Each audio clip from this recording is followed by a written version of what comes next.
آپ کی اجازت کے بغیر کوئی بھی آپ کی توہین نہیں کر سکتا۔ اپنے ساتھ پیش آنے والے واقعات کی ذمہ داری خود لیں۔ جن لوگوں نے عظمت حاصل کی ہے ان کے پاس منفی اور کمزور کرنے والے واقعات کو مثبت چیلنجوں سے تعبیر کرنے کی صلاحیت ہوتی ہے، جو انہیں آگے بڑھنے اور کامیابی حاصل کرنے میں مدد فراہم کرتی ہے۔ کوئی منفی تجربہ نہیں ہوتا، ایک سبق ہوتا ہے جو آپ اپنے کردار کو مضبوط بنانے کے لیے اور نئی بلندیوں کو چھونے کے لیے حاصل کرتے ہیں۔ چند گھنٹوں کا مطالعہ کئی سالوں کا تجربہ حاصل کرنے کا ایک بہترین طریقہ ہے۔ مثال کے طور پر، زیادہ تر سوانح عمریاں عظیم رہنماؤں یا بہادر افراد کی حکمت عملیوں اور فلسفوں کی عکاسی کرتی ہیں۔ انہیں پڑھیے اور ماڈل بنائیں۔ لوگوں کے ساتھ اچھا سلوک کریں، ان کے نام یاد رکھیں۔ جب احسان کی بات ہو تو پھول کی طرح نرم، لیکن جہاں اصول کی بات ہو تو گرج کی طرح سخت بن جائیں۔ کبھی بھی اپنی صحت، دولت اور دیگر ذاتی معاملات کسی کے ساتھ قریبی خاندان سے باہر شیئر نہ کریں۔ اس سلسلے میں بہت نظم و ضبط کا مظاہرہ کریں۔ سچے، صبر کرنے والے، ثابت قدم، عاجز اور فیاض بنیں۔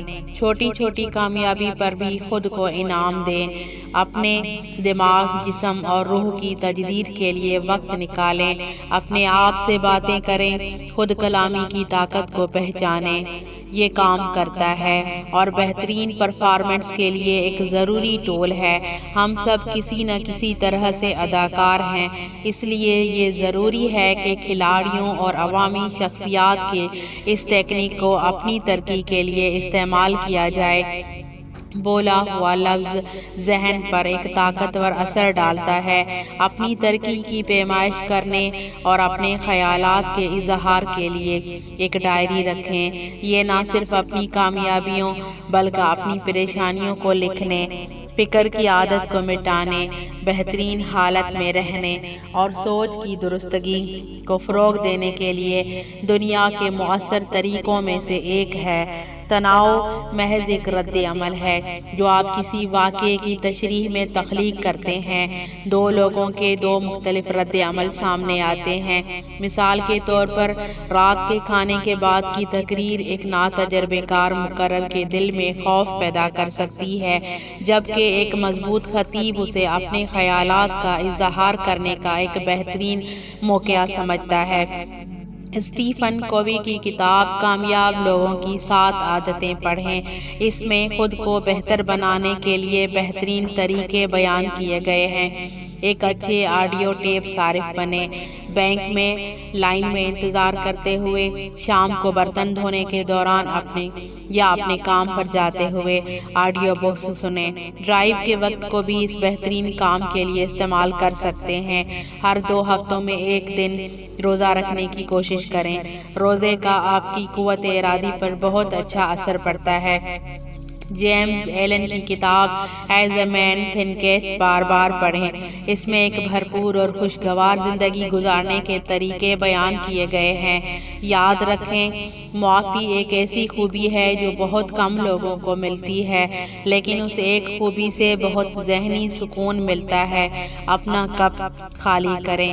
بھرا ہوا پیالہ مزید کچھ قبول نہیں کر سکتا۔ اسی طرح ایک شخص جو یہ سمجھتا ہے کہ وہ کچھ اور نہیں سیکھ سکتا، وہ جمود کا شکار ہو کر اعلیٰ سطح پر نہیں پہنچ پائے گا۔ ایک صحت مند بالغ فرد حقیقت میں وہی ہے جو ہر موقع کو سیکھنے کے لیے استعمال کرتا ہے، یہاں تک کہ اساتذہ کے بھی اساتذہ ہوتے ہیں۔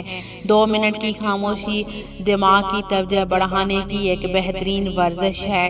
بس اپنی کلائی کی گھڑی پر 2 منٹ تک گھوریں اور اس وقت کسی اور چیز کے بارے میں نہ سوچیں۔ پہلے تو آپ کا دماغ بھٹک جائے گا، لیکن 21 دن کی مشق کے بعد آپ کا دھیان معمول کے دوران نہیں ہٹے گا۔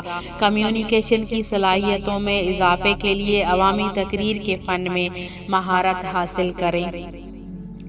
اگر ویڈیو اچھی لگے تو لائک، شیئر اور کمنٹس کر دیں اور ہمارے چینل کو سبسکرائب کر دیں۔ Thank you so much.